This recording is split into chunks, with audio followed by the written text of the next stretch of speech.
everybody. Welcome to episode 66 of High Spirits. I'm Ben Larson, and as always, I'm joined today by 𝗟𝗏𝗏𝗵. It's Thursday, October 31st, 2024.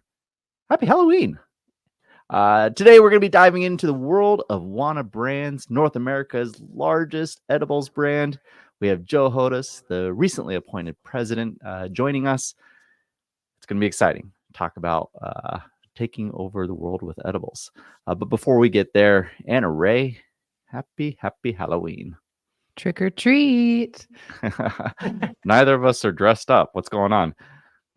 I had an incredible Halloween event on Saturday where I did dress up as an 𝗓𝗛𝗏 mushroom. Nice. Which was really fun. My son was a werewolf. Not the scary kind, the super cute 7-year-old kind. Mm-hmm. And I will be going trick-or-treating in downtown Petaluma tonight, or I'll be chaperoning some 7-year-olds trick-or-treating tonight. But today it's all about work. How about you? Well, I was actually gonna say, after saying that we didn't dress up, we're both actually remarkably professional looking today. So maybe we did dress up as actual CEOs this time, not just West Coast lackeys. Yeah, I've got a corduroy blazer on, which is both, casual and cool. Yeah, I don't know what this is. This is a mock turtleneck. What do you call this? Yeah. Yeah. Anyways, a mock turtleneck. Will you trick or treating tonight? We are. Yeah. That the real costumes would come out. I'll post a picture for everyone to see. It's gonna be ridiculous. We got these the wavy guy. That you'll see like attracting attention at car washes and parking, or at car lots. So we have 4 of those. So we'll be running around looking like wavy guys. Well, speaking of Halloween, I will give a shout out to Christy Palmer from 𝗓𝗏𝗏, who 2 years in a row have put out some really smart content around just reminding everyone about how responsible regulated cannabis companies are committed to being around Halloween and trying to disperse some of the bad press that companies have gotten in the past about fears of kids getting medicated candy, and just reminding parents to look out for kids, but also reminding consumers how much we all do in cannabis to ensure product safety and child-resistant packaging and all kinds of things. And it's just happy to see it, and happy to see companies leading and reminding consumers in the world that we are committed to being responsible participants. And that it just generally doesn't happen. Like having anything bad happen. Oh my God. We were joking around with some parents this weekend. Not seriously, joking around. But it was like, we would be grateful if they gave all the kids some weed and everyone just chilled out, because it is pandemonium out there. We go out to, the residential neighborhoods, and, there's just kids running everywhere. It gets dark. Our anxiety goes up because it's like, where'd my kid go? Which reminds me, I have to get the batteries for the air tags. Yeah. it's my hack for keeping it. Yeah. Well, bringing it back to cannabis, we have a lot going on in the next week for the industry. I think everybody is paying attention to what is happening with the election, and there's a lot more than just the president at stake in this election. We've got a number of states that have different medical or adult use initiatives that are going to the ballot, obviously with the biggest one being Florida, but a lot of other smaller states are looking at cannabis too. And it could be a real bellwether for what the next couple years of growth will look like for brands and companies that are participating. So I'm excited. Well, then we had the DEA hearing hot on its heels. So, it's gonna be a fun Q4 for the cannabis industry. Yeah, the DEA hearing yesterday, there started to be some announcements about invitations for testimony that will be taking place in the December 2nd hearing. And I texted you last night. I saw that Aaron Smith, the executive director at NCIA, is on that testimony list. Aaron Smith, this is a call out. I hope you're going to be representing the industry in a way that would make us all proud. So if you want, you give me a call, and I'm happy to tell you what I think needs to be said. We may or may not have a board meeting very shortly after this recording. Yeah, it's a big deal. I hope that anyone that is testifying at that hearing takes it very seriously about the stakes that are ahead. We need to get this across the board. This is no joking matter. Yeah, absolutely. All right. Well, All should right. we jump in? Let's jump in. Today, our guest is Joe Hodas, a leader and with an impressive background in strategic marketing and brand development across cannabis and CPG. Earlier this year, Joe transitioned from CMO to president of Wana Brands, following the long and storied leadership of the founder, 𝗪𝗎 𝗪𝗏𝗻. He's been at the forefront of some major changes that we'll be discussing, including Wana's new hemp marketplace, launching in hemp, and just overall leading the U.S. and Canadian markets for the company. So, Joe, welcome to the show. Thanks for being here. Thank you guys so much for having me. I was listening to some of that dialogue up front there. That was interesting stuff. I wanted to jump into some of that. Well, let's jump in. Well, the whole Halloween thing actually reminded me way back in, like, I don't know, 2015, 2014 maybe. 𝗪𝗏𝗿𝗶𝗵 was at the Cannabis at the time, and we did this whole piece about that very issue, that this fallacy that people are handing out edibles, and like there was a big uproar in Colorado because it was still, legalization was still relatively new at that point, and we just we scratched our heads. But that I remember that piece being very direct in saying, like, that is an absolute fallacy. There is, first of all, people don't want to hand out $20. They're expensive. There's products, no way. right? I mean, there's the economic benefits on kids. Keep them for yourself, right? Even with my friends, I'm like, okay. Exactly. Yeah. No, it's funny that we have to continue to battle that. I mean, not funny. Actually, it's not funny at all, but it's ridiculous, I guess. But yeah, but good on Christy and 𝗪𝗏𝗏 for doing that. Absolutely. Yeah. Well, so Joe, you've had quite the journey at Wana. You have transitioned to president, and I would love to just hear from you. What are some of the most exciting aspects of leading Wana in this new era? What's up front for you? Lots going on, right? Cannabis is, I was saying this to someone earlier today. On the one hand, it can be a real grind. And on the other hand, it can be inspirational and, an experience that you would get nowhere else. And so, that's kind of the day-to-day. In terms of Wana itself, it's a really interesting time because, we're seeing so much price compression and struggle on the regulated side. Now we have our whole hemp business that we just launched. That is really exciting, really interesting. Lots going on there, but it also creates its own level of friction with the fact that the regulated side and the hemp side often don't see eye to eye. We're trying to bridge some of that gap actually in doing what we're doing. But on top of that, the reason that 𝗪𝗎 asked me to step into this role is familiarity with the brand and the culture of Wana. So my big focus on what kind of, when someone says, what keeps you up at night, it's maintaining the culture that we have here during, tumultuous times, during periods of growth and the challenges that we have ahead of us as an industry, keeping a really tight focus on who Wana is as a brand and what our culture is. And, that's kind of been the foundation of our success. So that's a big part of what I have inherited. And I'm, both excited and also sometimes intimidated by it. It's Wana's always had this like really interesting place in my brain as a brand. It's in the earlier days I thought of it as kind of like a more sophisticated edible product. It had a little bit more of a medical appeal than say like some of the other brands in the market. And we're in this period of time where there's this, you mentioned the relationship between hemp and cannabis, and I'm curious as to how you feel Wana's movement into hemp, what that signals for the conversation.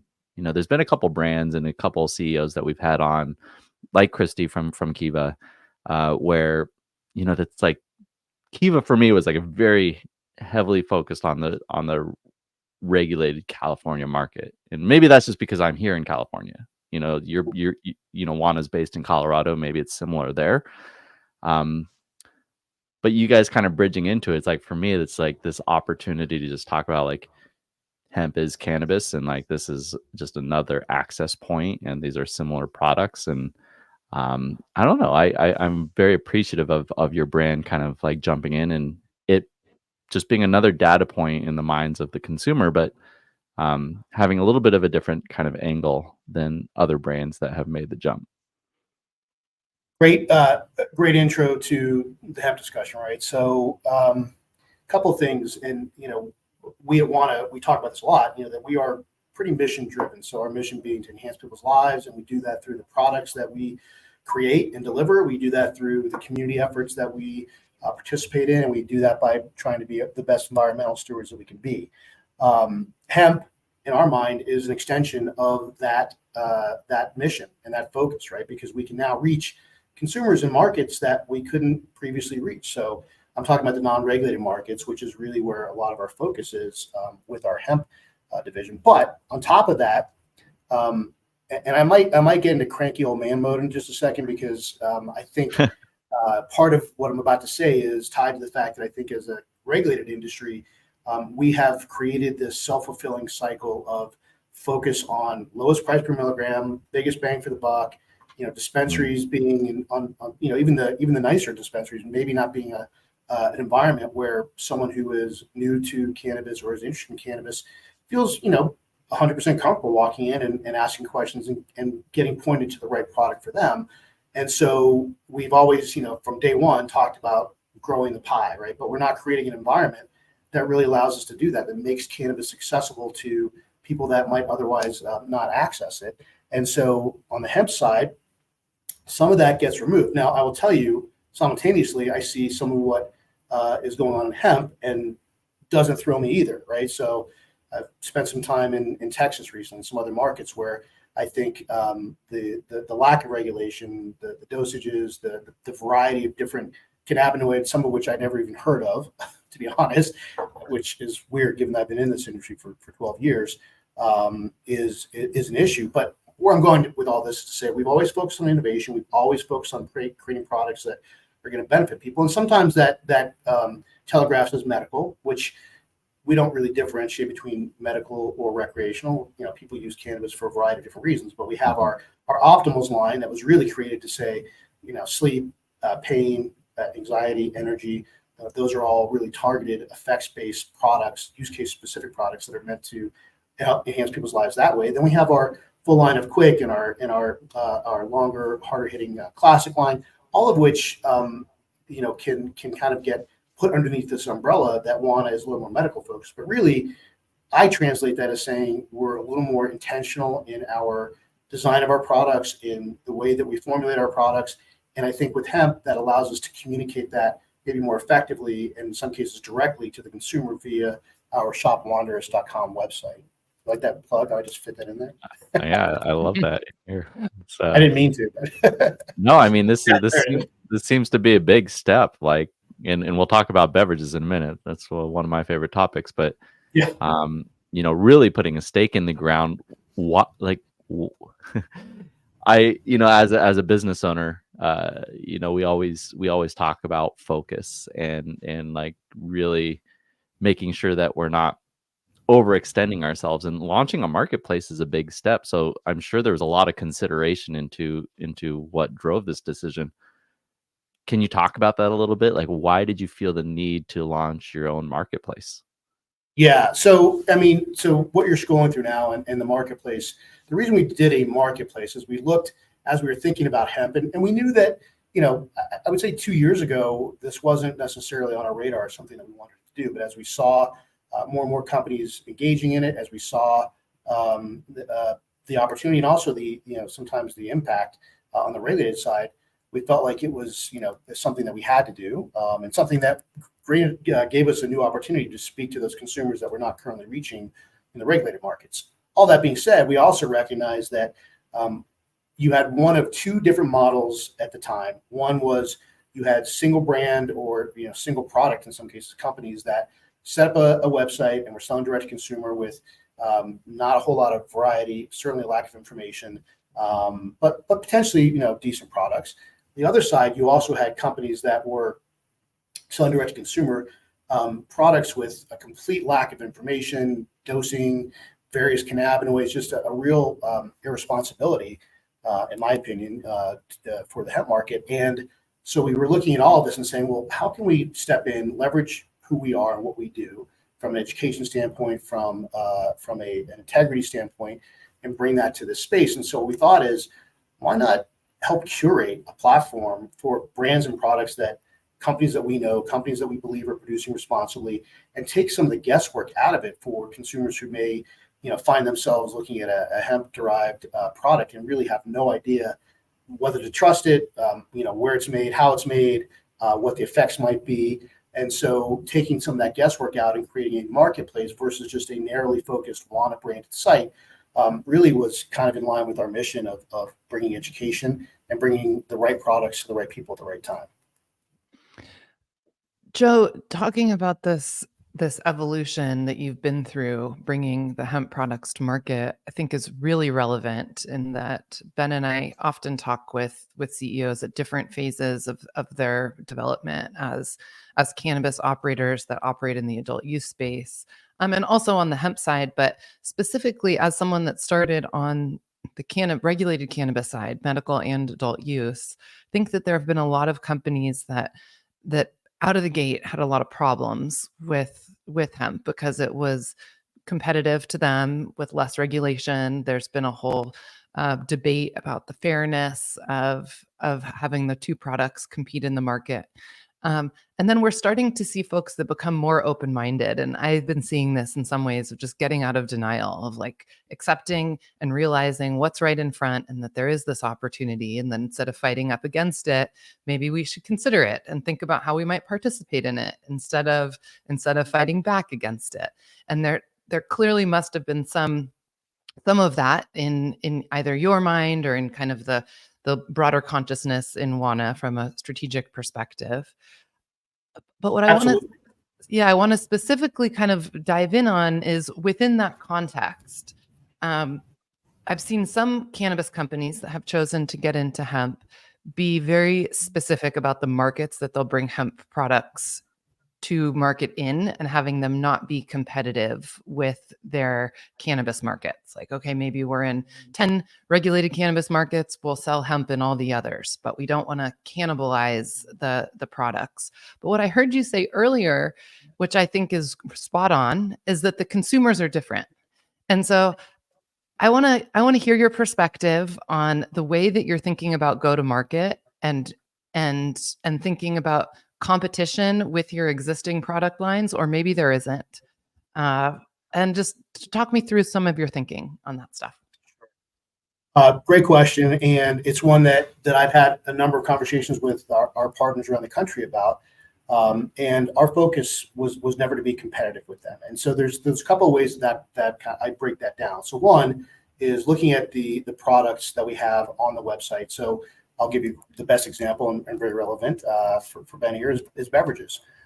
We don't sell beverages in the regulated market because beverages in the regulated market just have never really taken off. I mean, my first entrance into the industry with 𝗪𝗪𝗏, I learned all about beverages and the good, the bad, and the ugly of that. And I know that beverages are just not a huge category for myriad of reasons that we don't have to go into. But so selling beverages was an opportunity to create a differentiated product that we know isn't going to be a big seller in the dispensary. But two, we've also focused on offering products that are going to be non-competitive from a dosing standpoint and also from a pricing standpoint. So there's kind of that piece of it. But then we've also looked at the various markets and said, okay, you know what? We're not going to sell X, Y, or Z product in certain markets because we don't want to be competitive with our existing channel in that market. And then on top of all of that, we look at the totality of what we're doing with the website versus, let's say, what the totality of sales would be in a given market, and it's de minimis, right? So the impact on a daily basis to any of our partners is if at all, is minimal. You're talking about from a given state, let's say, I don't know, 20 orders in a month. out of thousands of orders that are going through some of our partners in our dispensaries. So it is really pretty de minimis. The bigger opportunity for us is to focus on markets where we don't currently have any presence. So, whether we're talking about a Texas or a Georgia or these markets that have not been previously accessible by us, those are the opportunity markets for us to really dig in and say, how can we create an opportunity for the brand and for the products to live where they previously, a year ago, that wasn't even a thought for us. So I think that's the strategy. Now, as far as it relates to the decision-making process that we used, I really what you said earlier really resonates with me in terms of that. You can try and fight against it, or you can figure out how to play within it. And I have many times said it's not unlike digital music, for example, where you had record companies and bands fighting against it, but the consumer will is strong, right? And so it's gonna create those opportunities, whether or not we want to fight against it. And I think it's a real challenge to try and not allow it to happen, because it's going to happen regardless whether you participate or not. Now, what I will say, and then I'll stop talking because I've realized I've been rambling for a while. What I will say is that I do believe that there needs to be some kind of coming together of regulation. And I say that not because I want additional headaches and regulation for the hemp side, but more so because I think it's not a great environment for the consumer. We do our testing, we do our analysis of our products, we have all the right ingredients, et cetera. But that is not necessarily pervasive throughout the hemp side of this industry. So I do believe that some level of regulation coming together of the environments, maybe lower some of the taxing and regulations on the regulated side and increase some of that on the hemp side to kind of meet in the middle would be the ideal. Okay, so Joe, you brought up the beverages, and I'm gonna jump on that. I have some of them here actually. Nice. Very cool design. You're a marketing guy, so I'm presuming that you took a specific interest in this, and you also mentioned your time at 𝗪𝗪𝗏. I think I was listening to one of your other interviews. You spent about 4 years at 𝗪𝗪𝗏 before coming on with Nancy. Yep. Is this kind of like a full circle moment for you, where you all of a sudden get to launch beverages out of a storied brand, and a brand that actually was perceived as a competitor, not in the same category, but in the edibles category, to 𝗪𝗪𝗏. So 100%. Yeah. It's crazy to me. And back to those early days of being a competitive brand at 𝗪𝗪𝗏. I mean, Wana and 𝗪𝗪𝗏, we started out neck and neck, and I've looked at this data. It's fascinating when you go way back to 2014. You see where 𝗪𝗪𝗏 and Wana were kind of neck and neck, and what Wana did at the time that was smart. Nancy and I, that's when we first met, was back in 2014, both at the Capitol, battling the legislators and the regulators for the right to exist as a company. And the story is that Wana really dialed in on a format, which is the gummy, that the consumer preferred, which we now know is 70 to 80% of edible sales is gummies. 𝗪𝗪𝗏's flagship product was the elixir, the beverage. That did not dominate. I think it was 2% of sales last time I really paid attention to that. But so you saw Wana share go up, you saw 𝗪𝗪𝗏 share kind of flat to maybe down, and that's kind of how it kept going. What I didn't know is that Nancy was watching 𝗪𝗪𝗏 and saw what we were doing on the marketing side and was really interested in that. I was watching what Wana was doing on the business side and how they were growing, and I was really interested in that. Now, full circle, we've launched beverages because for me, I was always anti-beverages. Anytime it was brought up in any company I was with, I'm like, they don't sell. It's not a market. And I know the pundits keep talking about beverages and it's just like alcohol because people are used to drinking. And, I heard all of that. And I just said, I know it doesn't work. And I see the numbers, right? The turning point for me was we have a partner that we work with both on our side of Shop Wanderous, and then we've also sold gummies on their site, which is 𝗪𝗏𝗏. I'm sure you guys are familiar with 𝗪𝗏𝗏 and Lisa. 𝗪𝗏𝗏𝗏 is awesome. Joe. Yep. Wonderful company, wonderful people. So I ordered some of 𝗪𝗏𝗏's beverages to my house. I'd never done that before. And a light bulb went off for me. I'm like, okay, I can order this directly to my house. And for some reason, I've got kids, and I'm not trying to say I'm unsafe with this, but I put beers in the fridge. I put, bottles of alcohol on my shelf without thinking about how the kids will access it. I've never had gummies or any, flour or anything else, unsafe storage. But I put the beverages in my garage refrigerator, and it just felt natural and like, okay, I can have one, Friday afternoon after I'm done with work. And, it was a light bulb moment for me that made me think, okay, I see what everyone's talking about on the beverage side. And I also see that, this is a different model, a different way to access that consumer who might value having a beverage versus having to walk into a dispensary to buy one, where that environment is just not the right environment for beverages. I love that you said that, because I had such a similar experience. I was one of those people that that clicked on an Instagram ad for a hemp beverage and just decided, you know what? I've worked in cannabis for 15 years. I have never had cannabis delivered to my house by the U.S. Postal Service. I want to see what this is like.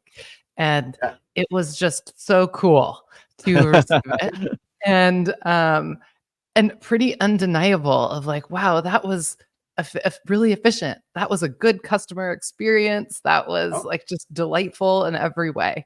And then it took it to the next level when Ben and I went in June to Minneapolis, and you could sit in a restaurant and get the cocktail menu, and there was wine, beer, mocktails, regular cocktails, and THC beverages. And it just felt like, yes, like this is what we've been fighting for. And even if I wish that we had a one plant regulatory system and that we were most efficient as we could with our inputs, and that all of this infighting between hemp and cannabis just wasn't even an issue, it's like what I realized is that access to form factors where the customer actually is powerful. So it's pretty cool. You just said that much more eloquently than I did, but yes, I 100% concur with that. And what's crazy too, to that end, is like in some of the markets that we might launch brick and mortar, like, working through the 3-tier 𝗓𝗏 system, we may become known as a beverage company in that market because they didn't necessarily know us as a gummy company. My hope is that our brand, has enough reach, and that in some of these markets they've been consuming Wana when they've visited legal states, but they understand this is a gummy company. But by the same token, we may be a beverage company in some of those markets. Well, what I love what you've done with these, right? And so I have the whole selection here. Nice. Is some like intention around the formulation. And so the one I just cracked open, I'm not getting loaded here, folks. It's 5 milligrams of CBG, 5 milligrams of CBD, and 2 milligrams of THC. So nice little. It really is a great form factor. There's a reason I'm such a fan. It's like you can just sip onto something. You're not going to get super high, but it'll give you just a little bit of relaxation. The lemonade actually has 5 milligrams of THCV, 5 milligrams of CBG, and 5 milligrams of THC. Can you speak a little bit to kind of the intentionality? I guess not even just with the formulations itself, but the branding. Like, this is different than the gummies. Like, you have this kind of cute combination of birds and fruit, and I just find it really whimsical, which is just a really cool extension of the Wana brand. Thank you. I appreciate that. And I'll say that, as a marketer, branding and expanding into new categories with a whole different business model, it's a real challenge, right? Like, even just adding SKUs, like as we've built out our quick line and our Optimals line, and trying to keep all the brand look and feel together, and making sure that, everything's consistent. That is a real challenge in this space. And so with the beverages, we said, let's think about the beverages on a standalone basis. Like, what do we want them to look like? Well, there's a wonderful woman who heads up our creative side for our hemp products. She found this artist in Ecuador, I believe, that does a lot of the work that you're talking about. We worked with him to customize those images, and it felt right for us in terms of how do we take the heart and soul of Wana, but put it into a can that expresses beverages in a different way than we do our gummies. And so that's kind of how we got to the cans. But the overall journey with beverages has been one that I think has been educational for all of us, and it allowed us to really expand our thought process, which is the exciting part.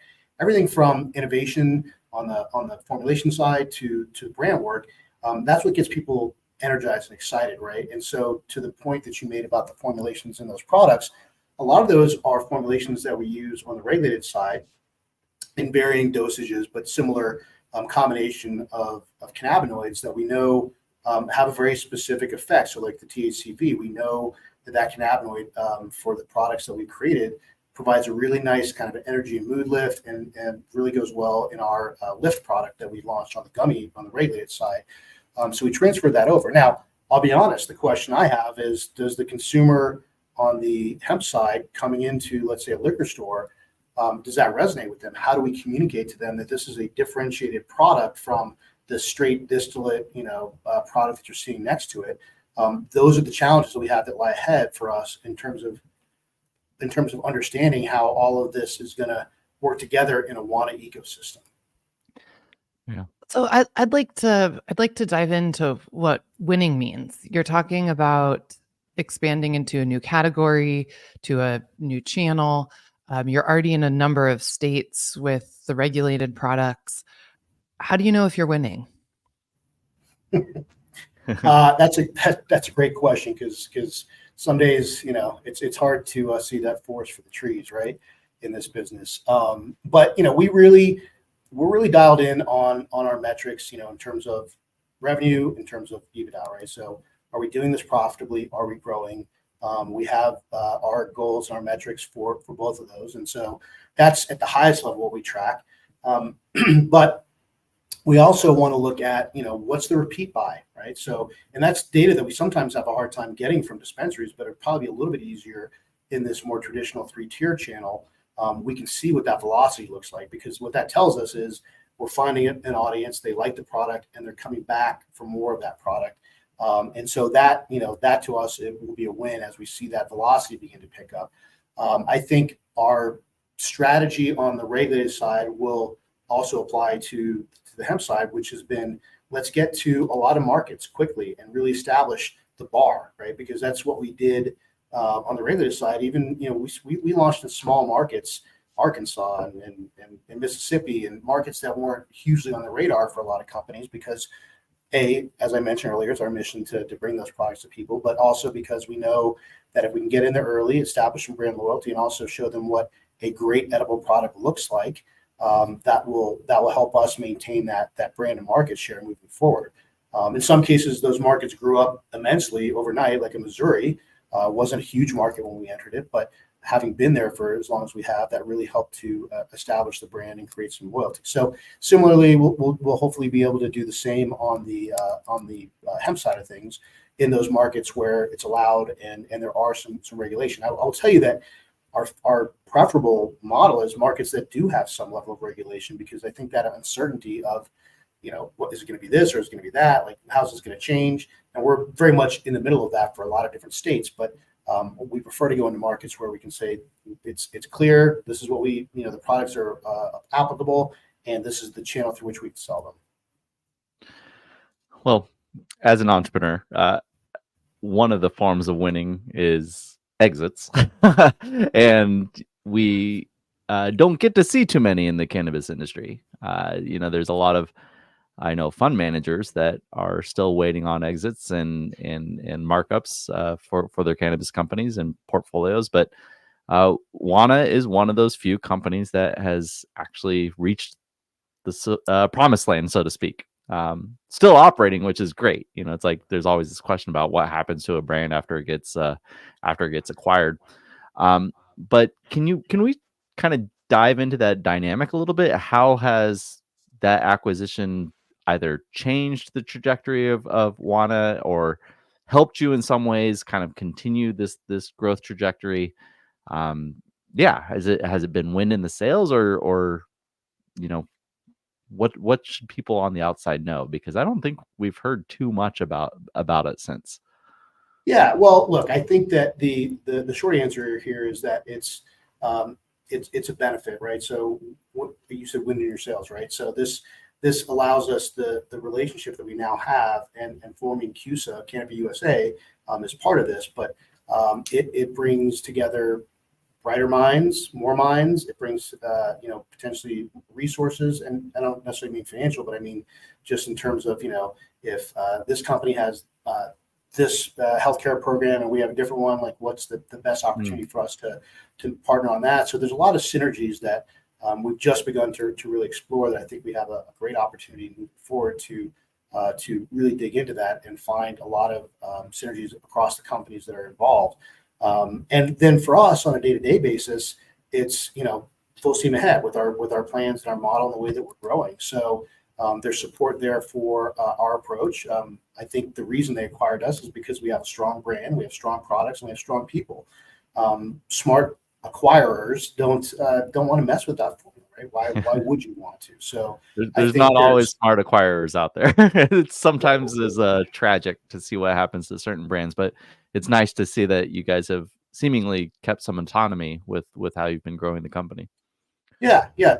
We have, again, even more great minds to help us figure it out. But as a brand, we continue to be Wana, and that is the trajectory for the foreseeable future. Yeah. So I'd like to ask a question that is speaking to you as a marketer. I see in cannabis there is a lot of brands that really try to position themselves as premium. And as you said earlier, in the dispensary, really what consumers seem to be going for is price per milligram. And I'm wondering how you see Wana's brand positioning. Do you think of yourself as premium? Do you aspire to be premium? How do you rationalize this whole challenge that brands are facing within the context of competitive pricing? It's a never-ending challenge. Honestly, I take a big sigh there because it is hard in a price compressed industry to maintain that pricing integrity. And so I'll start by answering the first question you asked: do we consider ourselves a premium brand? I would say yes, but we consider ourselves accessible premium. So if you looked at all products on a shelf, we're going to have the best formulations, the best outcomes from the product, the best effects, and the best ingredients. Can you always get the premium that you deserve for all of those? Not always, because it is super price competitive, and you're also faced with an environment from a retail perspective where oftentimes, I use the number, it's not a very scientific number, but 70% of the purchasing process is influenced by the bud tender, and they have their own preferences and their own understanding of what value means, or they're incented to sell a product that's on sale that week, or they have their own numbers to hit, right? So we're competing in an environment where we don't always have the opportunity to both express who we are in our fullest sense, and then also the pricing becomes a challenge. And also, we have in some cases retailers that are not, and I don't mean this pejoratively, but maybe not as sophisticated as other industries, where they may say, well, we want to price all our gummies at this. I don't walk into a Nordstrom's and look for all the jeans that are exact same price. Like, there are some that are $300, there are some that are $75. That is a consumer cue as to what they're buying, the value, the quality, et cetera. So all of those are reasons that make it challenging for us. That said, I think we've done a really good job of keeping our premium price positioning and really standing out on the shelf against some of our competitors in a way that at least signals to the consumer this is a product that's a little bit different, and it's through the cannabinoids, the formulations, the effect specificity, and of course word of mouth. Joe, I want to kind of start transitioning a little bit into like your own personal leadership style. It's something that we like to kind of focus on the show, being CEOs and knowing that we have a bunch that do tune in. We had Michael Johnson from Metric on a few episodes ago, and we were talking about his trajectory to CEO. And he's more of a finance guy, former CFO, and we see that sometimes. It's like, oh, okay, good with numbers, good at speaking to investors, raising money, that kind of stuff. You're a CMO who has made that transition to the top seat, and I'm curious as to how you think that gives you the perspective you need to want to run Wana in the right direction, and then also just what it means for the CMO community, or for other people that you surround yourself with. Yeah. So, in terms of style, I was going to jump in there and say tyrannical, but not really. I try to be mean, but it never works out. I just end up smiling and, just, I can't do it. But so the CMO transition is it's funny because it didn't dawn on me that it was a big deal for, I think, for the marketing community until I saw a bunch of comments on LinkedIn, and there was this whole dialogue about it, and CMO making that transition into the leadership role.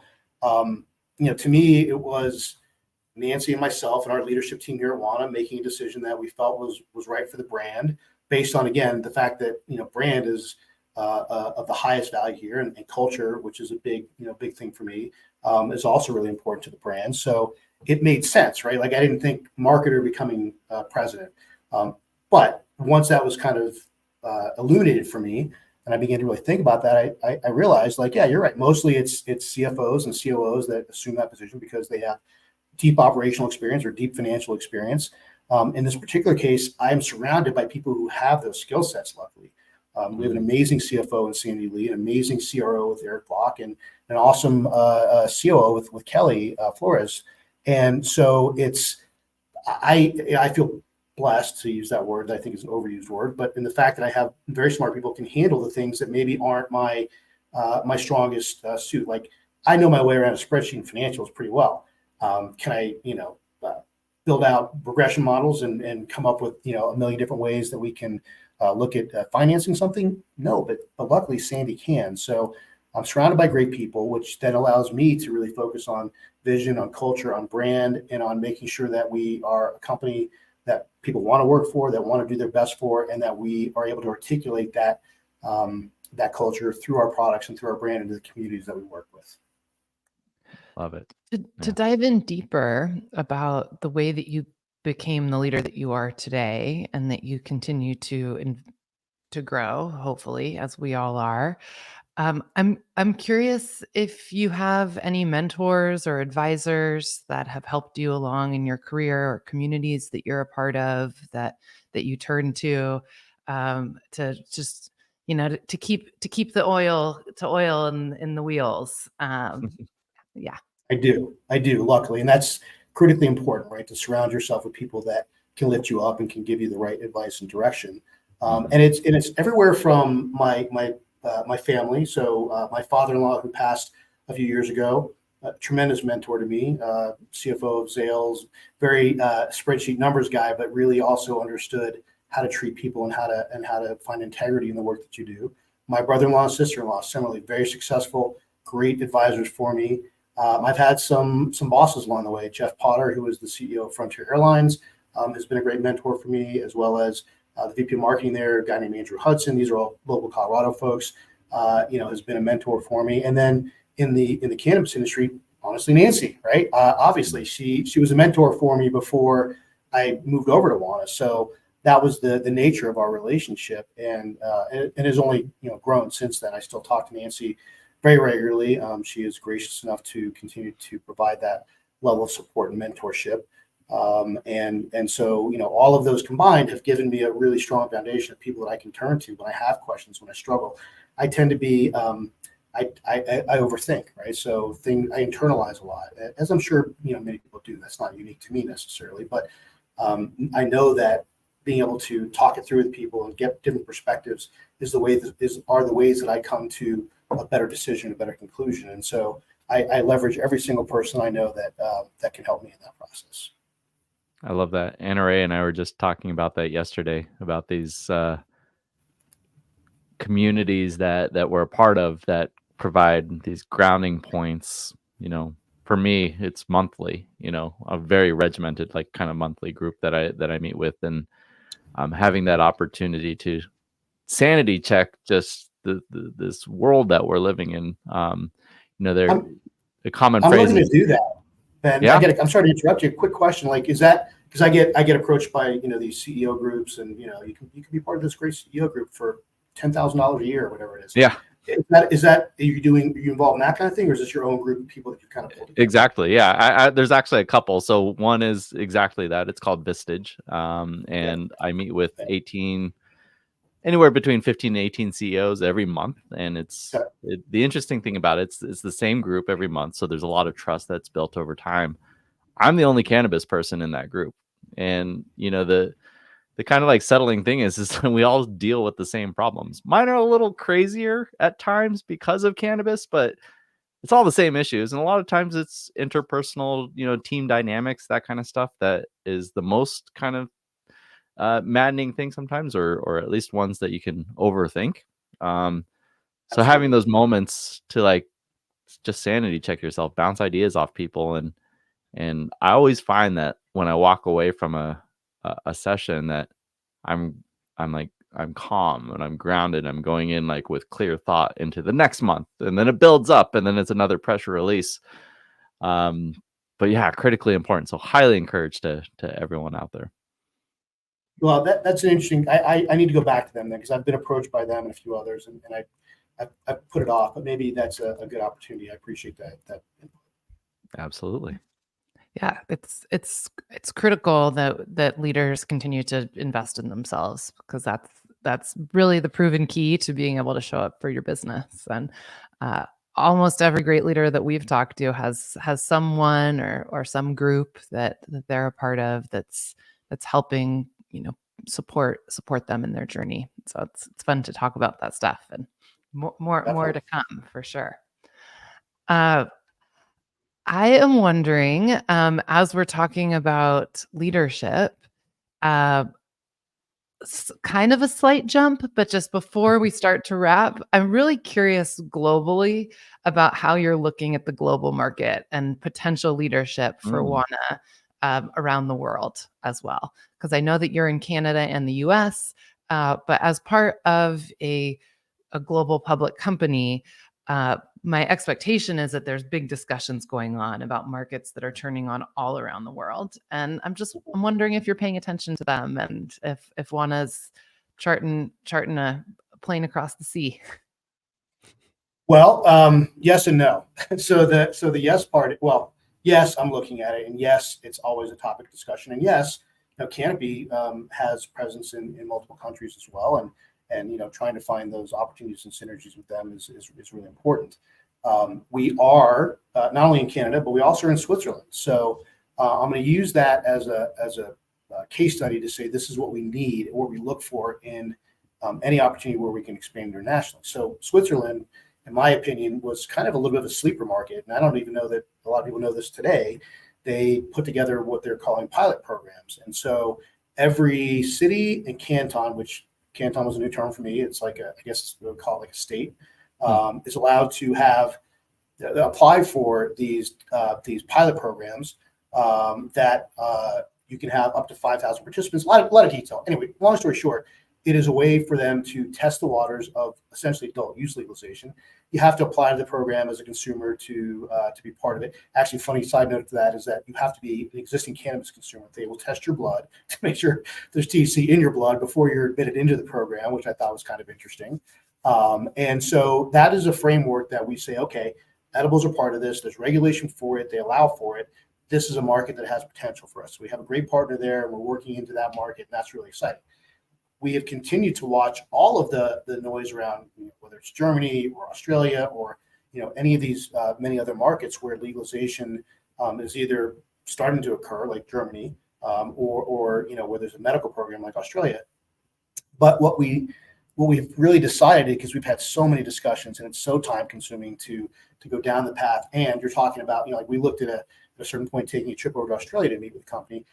It would have been a week of just between the travel and actually meeting, that would have easily been a week, right? So getting to these places to eyeball it, see what's really going on, which is really critical to understanding a market. It's challenging. So we have taken a little bit of let's see if any market really comes up with a regulatory environment that allows us to get into the market the way that we think we need to get into the market. Because if we're trying to shoehorn something in, or we're trying to say, well, there's this little tiny crack, yeah, potentially you could exploit that, but that takes a lot of time, effort, money, and focus that we can put to better use here on the hemp side or on the regulated side of our business in the U.S. and Canada. Yeah, the good old pioneer tax. And it's time consuming. I've talked to people from all over the world, right? Not only at Wana, but at other stages of my cannabis career, and there's everyone thinks that their market is the next big market, and here's how we'll do it, and never really pans out the right way. Yeah, I will raise my hand and say that I got a little overexcited when we started seeing legalization happening in Mexico, and had to dial back our expectations quite considerably since that time. Yeah. Yeah. Curious, Joe, you're, we talked about mentor groups and all that kind of stuff. What's your advice to other leaders out there? Like what books are you reading? What are your practices that are keeping you effective and engaged with the company? That's a great question. And I'm taking information from a lot of different places. So I've been reading a lot of different books. One of them was, and I can't remember the name of it, but it's how to be an impact player in an organization. And I'm thinking about it from the context of myself. What am I an impact player?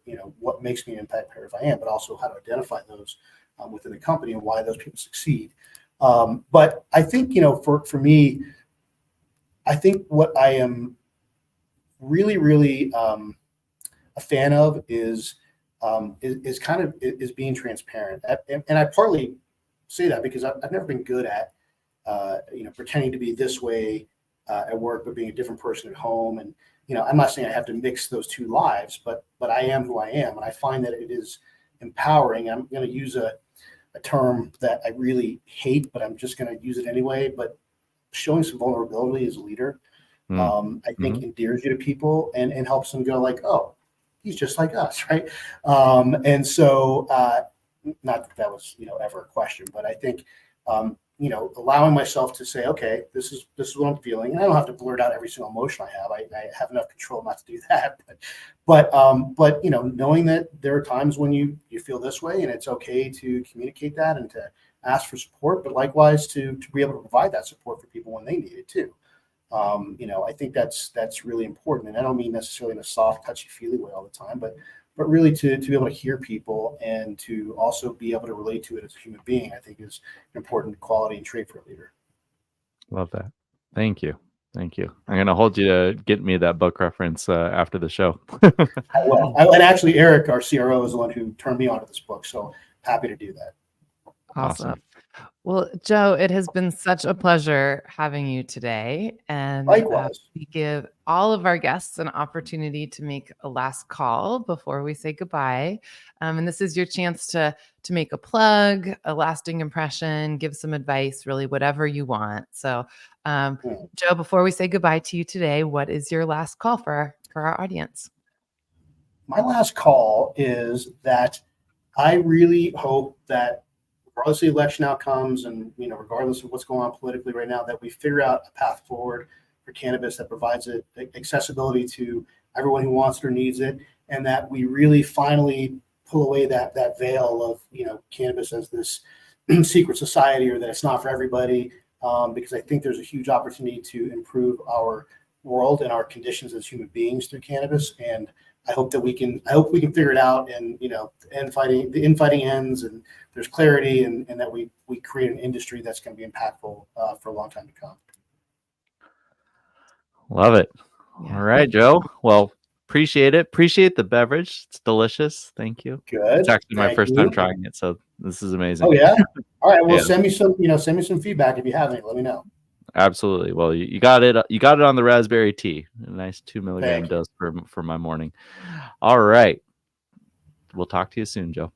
Appreciate you guys having me. Thank you. Take care. Bye. All right, Anna Ray. Well, happy Halloween. And you all geared up for election next week? Say that again. I said you're all geared up for the election next week. Oh yeah. And we are geared up too. So to anyone that's still listening, the last couple of minutes of the show, we will have Hlaersh Jane back for an election after party next week. And we're calling it a party, but we don't know what we're celebrating yet. So hopefully we have some wins to celebrate on the cannabis policy side. And Hlaersh will be giving us his perspective on what unfolded next Tuesday. A bright mind. I'm excited to have him back on. All right, folks. Well, what'd you think? Did you learn something from Joe? Check out Wana Brands, Wanderous, shop wanderous.com. A lot of great products on there, a lot of familiar brands. Excited to see them. Thank you so much to Joe for joining us today. Thank you to you, our audience for joining us. And especially thank you to our teams at 𝗓𝘗𝗏 and 𝗪𝗏 for making this happen every week. Remember, folks, until next time, stay curious, stay informed, and keep your spirits high. We'll see you then.